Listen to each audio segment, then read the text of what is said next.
नाम सुनील को धरना है। मूडोदी कबीर साहब सखिया व घर सबसे न्यारा ఎంత ఒక్కొక్కటి అద్భుతమైనటువంటి శబ్దాలు దాని గురించి వ్యాఖ్యానం చేయాలన్నా అర్థం చేసుకోవాలన్నా ఎన్నో సంవత్సరాలు పడుతుంది. కానీ అన్నిటి సారాంశం ఒకటి. సుమిరణాన్నటువంటి సుమిరం స్మరణ చేసే తీర తెగకూడదట. ఒక తీర సాగితే అది తెగిపోతే బంధం విడిపోతుంది. స్మరణ దేవస్థుల స్మరణ మాలికేతులు సర్వాధార సర్వేశ్వరుని గురించిన స్మరణ. స్మరణ ఎన్ని రకాలుగా జరుగుతుంది? ఒకటి మనస్సుతోనే, ముందుగా శరీరంతో అంటే నోటితో గట్టిగా అంటాం మనం రాధాస్వామి రాధాస్వామి రాధాస్వామి నోటితో అనేది శరీరంతో స్థూల స్మరణ. రెండోది సూక్ష్మ స్మరణ అంటే మనసుతో లోపల మనసులో అనుకుంటుంటాం. పెదవులు కదలవు, నాలుగే కదలదు. లోపల మనం ఏం అంటున్నామో, ఏ నామం అంటున్నామో ఎవరికి వాడదు, మాకు తప్ప ఆయన తప్ప. మనసుతో చేసే స్మరణ. తర్వాత ఆత్మతో స్మరణ, సురతతో స్మరణ. ఆత్మ అంటే ఈ కాల్పురుషుని సూక్ష్మ శరీరంలో ఉన్నంత వరకు దాన్ని ఆత్మ అనే అంటారు. ఆ తర్వాత సురత్, ఇది ఆత్మతో. సురతతో స్మరణ. మహారాజ్ దత్తాత్రేయ అంటాడు, జపూ సదా मन से राधे स्वामी, जपू सदा मन से राधे स्वामी, कहूँ सदा मुख से राधे स्वामी, दिला दिला नाम धनी दुलारे, दया वाले दाता कृपाल स्वामी, हमें भी दे तारे लाखों तारे, दया वाले दाता कृपाल स्वामी. ఇంకోటి మూడో స్మరణ కీర్తనలు సురేష్ నామ సురత్ సే సజనీ మన చింతాన హిలానా అనే శబ్దంలో దత్తాత్రేయ అంటాడు. సుమేష్ నిధి నామ సురత్ సే ఆత్మతో జపించేది మూడవ స్థానం. అది బ్రహ్మాండ స్థానం. శరీరం దాటిన తర్వాత చేస్తాను. ఏ విధంగా జపించాలి నామము? బయటి వాళ్ళ గురించి ఇప్పుడు అష్టాంగ యోగం ఉంటుంది, వివిధ యోగాలు ఉన్నాయి. అట్లాగే ఇది సురక్ష అష్టాంగ యోగం. ఇవి వృధా కావు. సనాతన ధర్మం చెప్పింది వృధా కాదు. అష్టాంగ యోగం అంటే వాళ్ళు చెప్తున్నది వేరు దత్తాత్రేయుల ప్రకారం మనకు ఈ అష్టాంగ యోగాన్ని అన్వయించుకోవాలి. ఎట్లా అంటే అష్టాంగ యోగం అంటే యమ నియమ ఆసన ప్రాణాయామ ప్రత్యాహార ధారణ ధ్యానం సమానం. ఇవన్నీ కలిస్తే అష్టాంగ యోగం అంటే. యమం మన సత్సంగ ఎట్లా దీన్ని అన్వయించుకోవాలంటే, యమం అంటే ఈ బయటి బాహ్యార్థమైంది చెడు మనుషులను బయటికి పంపించేయడం, అంతర్గార్థమైంది మన లోపల చెడు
నుంచి దేహం అంటే ఇల్లు, దేహం అనే ఇంటి నుంచి విడిపోతుంది. అప్పుడు విడిపోతాం, మన మనసు విడిపోవాలి, ఈ శరీరం నుంచి మనసు విడిపోవాలి. ఆ స్థితి ఎప్పుడు స్మరణనే మర్చిపోయే స్థితి వచ్చినప్పుడు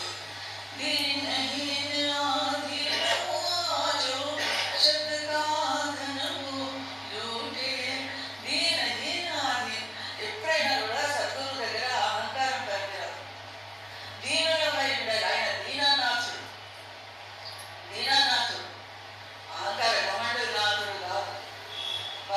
నాకేం నేనున్నా మన లోపల మనం ఉంటే మన అటువంటి వాళ్ళకి కాదు. ఎవరికి నాథుడు? దీనులకు. నీకు దీనులు ఎప్పుడు ఆయన కంటే మనం తక్కువ స్థాయిలో ఉన్నామనే భావన నిరంతరం మనకు ఉండాలి. మనం ఆధీనులమైన ఆయన శరణాగతులమైన సద్గురు.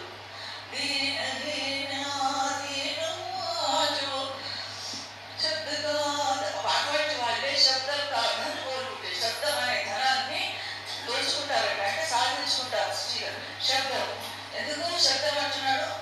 శబ్ద ప్రకాశాల రూపంలో మాలిదేవుడు ప్రకటమవుతున్నాడు, ఇక్కడ దర్శనం ఇస్తున్నాడు. శబ్ద ప్రకాశాల రూపంలో సాక్షాత్గా మాలిదేవుడు సర్వాధార సర్వేశ్వరునికి రెండు రూపాలు, ఒకటి వ్యక్త రూపము, ఒకటి అవ్యక్త రూపం. అవ్యక్త రూపము ఈ కారణ శరీరం పెరిగిన తర్వాత రూపంలో ఉంటారు, నిరాకార భక్తి అయిపోతుంటారు. అంతవరకు ఈ సగుణ భక్తి, సగుణ సాక్షాత్కారము, సద్గురు స్వరూపము అవసరం. ఆ స్వరూపాన్ని పట్టుకొని సాధన ముందుకు సాగాలి. ముందు స్వరూప దర్శనం కావాలి మనలో. దానికోసమే ఈ ప్రయత్నం అంతా, ఎందుకు కాదు. ఆ మనసు నిలబడుతుందా? నిలబడదు. ఆ ఒక్క నిమిషం, ఒక్క క్షణం నిలబడితే ఎంతో గగనం అనుకోవాలి. అటువంటిది సద్గురువులు ఎప్పుడూ ఆ స్థానంలో ఉంటారు. ఎంత సాధన చేస్తే ఈ మనసు మీద ఎంత కంట్రోల్ ఉంటే, ఎంత ఇంద్రియాలను నియంత్రిస్తే, అదుపు చేస్తే ఆ స్థితి దొరుకుతుంది. అటువంటి వాళ్ళే శబ్దం అనే ధనం దొరుకుతుంది. ఎందుకు? భగవంతుడు శబ్ద స్వరూపుడు, శబ్ద ప్రకాశాల రూపంలో వ్యక్తం అవుతున్నాడు. ఆయన వ్యక్త రూపాలే శబ్దం, ప్రకాశం. ఆ రెండు రూపాల ద్వారా మనకు ముందు దర్శనం దొరుకుతుంది. నిరాకారం తర్వాత అది చాలా ముందు స్థితి. ప్రస్తుతమైతే ఈ రెండు స్థితుల్లో దర్శనం చేసుకోవడం చాలా అవసరం. సురత శబ్ద సే విననే కో మనుమే మనుకో మనం మే కూటే సజని సుమిరణ తారణుడు. సురత శబ్ద సే విననే కో మనుకో మనమే కూటే, మనసులో అదుపు చేసిన తర్వాతనే ఈ సురత శబ్దము ఏకమైన స్థితి వస్తుంది. సురత అంటే రాధ, శబ్దం అంటే స్వామి, రాధా స్వామి. సురక్ష ధ్యానం చేసినా అదే అర్థం వస్తుంది. పర్యాయవాచకాలే. రాధా స్వామి అన్న ఒకటే, శిష్యుడు గురువు అన్న ఒకటే. శిష్యుడు సురత, శిష్యుడు సురత్ రూపి, స్వామి శబ్ద రూపి. ఈ శిష్యుడు స్వామిలో ఏకం కావాలి. మన ఆత్మ పరమాత్మలో విలీనం కావాలి.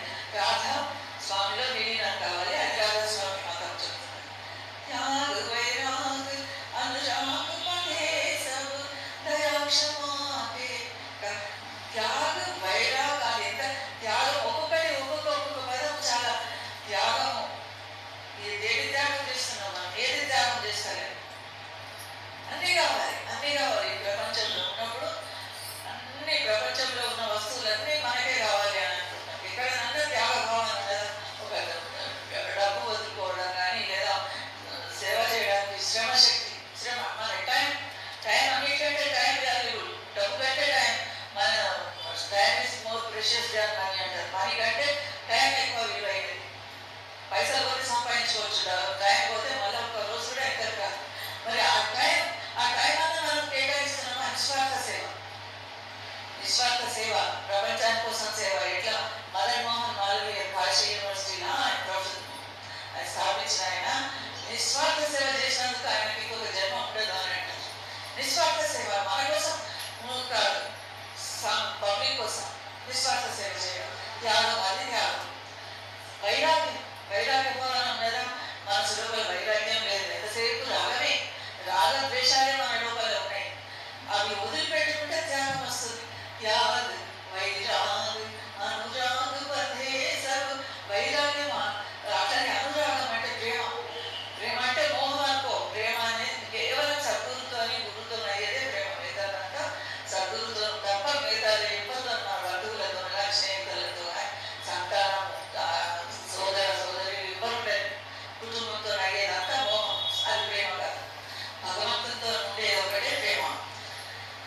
అందుకే ఏమంటున్నాడు ఇక్కడ, त्याग वैराग अनुराग बंधे सब, दया क्षमा के काटे, आस सुवास निरास न किंचित, कर्म दग्ध हुए टूटे सजनी, सुमिरन तार न टूटे. త్యాగం, వైరాగ్యం, అనురాగం ఇవన్నీ మనం బంధించి పెడుతున్నాయి, మనసు నాటు పోనీయకుండా బంధిస్తున్నాయి. దయాక్షమాకే కాదు, వీటికి బంధనాలను ఎట్లా తొలగించుకోవాలంటే దయాక్షమ. ఈ రెండు గురువు లక్షణాలు, భగవంతుని లక్షణాలు. ఎందుకంటే ఆ పరమాత్మ సర్వాధార సర్వేశ్వరుడు భగవంతుడే గురు రూపంలో సద్గురు రూపంలో అవతరిస్తున్నాడు. కనుక దయాక్షమాకే కాదు, ఈ బంధనాలను దేంతో కట్ చేసుకోవచ్చు, తొలగించుకోవచ్చు, కట్ చేసుకోవచ్చు అంటే దయాక్షమ అనే గుణాలతోని ఈ వైరాగ్యం ఇవన్నీ లక్షణాలన్నీ వస్తాయి. ఆస సువాస నిరాస న కించిత్, వీటి తొలగించుకున్నప్పుడు ఏం జరుగుతుంది? ఆశ, సువాస, నిరాశ ఇవన్నీ ఏవి కూడా మనసుకు అంటనప్పుడు, ఇవి తొలిగిపోయినప్పుడు ఆ మనసుకు అంటనప్పుడు ఏం ఒకటే కర్మ అంటే చెడు కర్మ. మంచి పనులు చెడు కర్మ, మనం చెడు కర్మలు ఎట్లా చెప్తాయి? మనస వాచ కర్మణ, మనసులో కూడా చెడు ఆలోచనలు వస్తే అది చెడు కర్మని. మనం శరీరంతో చెడు పనులు చేస్తాం, ఇది చెడు కర్మ. మనస వాచ కర్మణ, నోటితో కూడా చెడు మాటలు మాట్లాడతాం, ఇవన్నీ కూడా చెడు కర్మలు. ఇవన్నీ కోటే సజని, ఈ చెడు కర్మలన్నీ దగ్ధమైపోతాయి అంట. ఎప్పుడు ఈ దయాక్షమ కూడా మనం అలవర్చుకోవాలి, ఈ బంధనాలను తెచ్చుకోవాలి. घट में शब्द प्रकट होते ही सबसे रिश्ता टूटे. महाराज पीछे जगह बैठे చూడండి. घट में शब्द प्रकट होते ही सबसे रिश्ता टूटे. ఘటంలో శబ్దం ప్రకటమైన తర్వాత అందరితోటి రిస్తా అంటే బాంధవ్యాలు తొలగిపోతాయి. ఘటంలో శబ్దం ప్రకటమైన తర్వాత వినబడిన తర్వాత అందరితోని బంధనాలు తెగిపోతాయంట. ఎప్పటికీ తెగిపోతాయి? శబ్దం ప్రకటమైతే బంధనాలు తెగిపోతాయి. నిజానికి చెప్పాలంటే ఈ బంధనాలన్నీ తెగిపోతే శబ్దం ప్రకటన అవుతుంది. వైస్ వర్స అనమాట. ఇది అయితే అది ఒకదాని మీద ఒకటి ఆధారపడి ఉంటుంది. घट में शब्द प्रकट होते ही అయిన తర్వాత सबसे रिश्ता टूटे, అన్నిటితో బంధనాలు తెగిపోతాయి. త్యాగం, వైరాగ్యం, అనురాగం, ఈ మనసు లోపల ఉన్న చెడు ఆలోచనలు ఇవన్నీ కలము కట్టుకుపోయి చెడు కలది అర్థమైపోయినాయి. ఈర్ష్య, ద్వేషము, కామం, క్రోధం, లోభం, మోహం, మదము, ఆశ్చర్యం, అహంకారం ఇవన్నీ కూడా దగ్ధమైపోయిన తర్వాత శబ్దం ప్రకటన అవుతుంది. ఉట్టిగా అవుతుందని మనం ఉట్టిగా కప్పాలు పెట్టి అబద్ధాలు చెప్పడానికి వీలు. ఇది సత్య మార్గం. सांच बराबर नहीं, झूठ बराबर, बाप जाके दुर्रे सांच है, जाके दुर्रे సత్యం తప్ప ఇంకొకటి మాట్లాడకూడదు. మనం శబ్దం చేసుకోవాలి. 100% సత్యమే, అబద్ధం మాట్లాడకూడదు. సత్యమే మాట్లాడాలి. ఎవరేం చేయరు. ఒక అబద్ధం మాట్లాడితే దాన్ని కాపాడుకునేటందుకు 100 మాట్లాడవలసి వస్తుంది, 100 కప్పిపుచ్చుకోవాల్సి వస్తుంది, 100 శాతం. అదే సత్యం మాట్లాడితే భగవంతుడు, ఎందుకంటే దేవుడే సత్యం స్వరూపుడు. అందుకే భరద్వాజ మహారాజును దాత అనే అనేవాడు.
ఉదాహరణ లేనటువంటి పాఠం మనకు దొరుకుతుంది ఆ మౌనంలో కాదు. బుద్ధుడు కూడా మౌనం వల్లనే సాధించుకున్నాడు, ఆ జ్ఞానాన్ని సంపాదించుకోగలిగాడు. क्या भर लावे सिंधु से भी जिनके बर्तन फूटे. क्या भर సింధు అంటే సముద్రం. సముద్రానికి వెళ్ళినా కూడా నువ్వు కుండనే తీసుకోపో, గ్లాసే తీసుకోపో, చెప్పే తీసుకోపో, ఏం తీసుకోపో, బకెట్ తీసుకోపో. దానికి ఒక చిన్ని పడితే నువ్వు బకెట్ నిండా నీళ్ళు తెస్తున్నావు, కడవ నిండా నీళ్ళు తీసుకొస్తున్నావు. కానీ ఏం చేయగలుగుతాం? కొంచెం దూరం మనం నడవగలుగుతామా? కొంచెం దూరం రాగా ఏం జరుగుతుంది? क्या भर लावे सिंधु से भी जिनके बर्तन फूटे. अपने भीतर आप विराजे ना काटे बंधन झूठे सजने सुमिरन गान न टूटे. సముద్రం నుంచి కడవలో నిండా నీళ్ళు తెచ్చినా కూడా దానికి చిల్లి ఉంటే తవ్వలు కాకపోతాయి. అట్లాగే మనం సంత సద్గురు పరమ సంతుల దగ్గరికి పోతున్నాము. ఆయన ఇస్తున్న అద్భుతమైన అమృతమైన సత్సంగ వచనాలను వింటున్నాము. విన్న తర్వాత ఇందులోపల ఈ చెత్త చెదరం కూడా కనబడేటట్టున్నాడు కదా.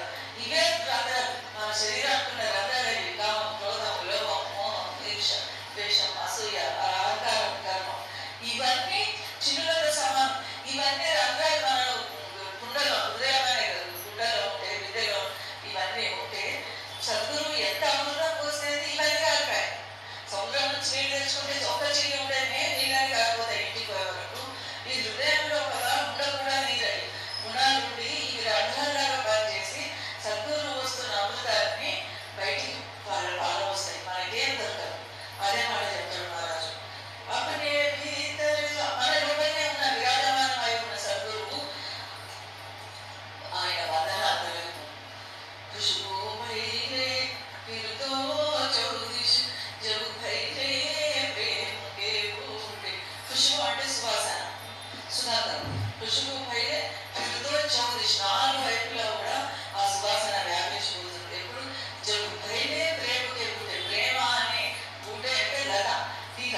ఆ ప్రేమ అనే తీగ వెళ్ళినప్పుడు దాని సువాసన అంతటా వ్యాపించిపోతుంది. అంతటా అంటే ఈ ప్రపంచం అంతటా మనతో సంబంధం ఉన్న అందరూ ఎదుట ప్రేమ. ఎందుకంటే సద్గురు ప్రేమ స్వరూపుడు కనుక అందరి లోపల ఆ సద్గురువును మనం దర్శనం చేసుకోగలుగుతాం. దర్శనం చేసుకొని ఆ ఖుష్బు అంతటా ఇట్లా వ్యాపించి ఉందో ఈ ప్రపంచంలో ఉన్న జీవరాశులు, మనుషులే కాదు, క్రిమికీటకాలు, ఇవన్నీ కూడా ప్రేమమయ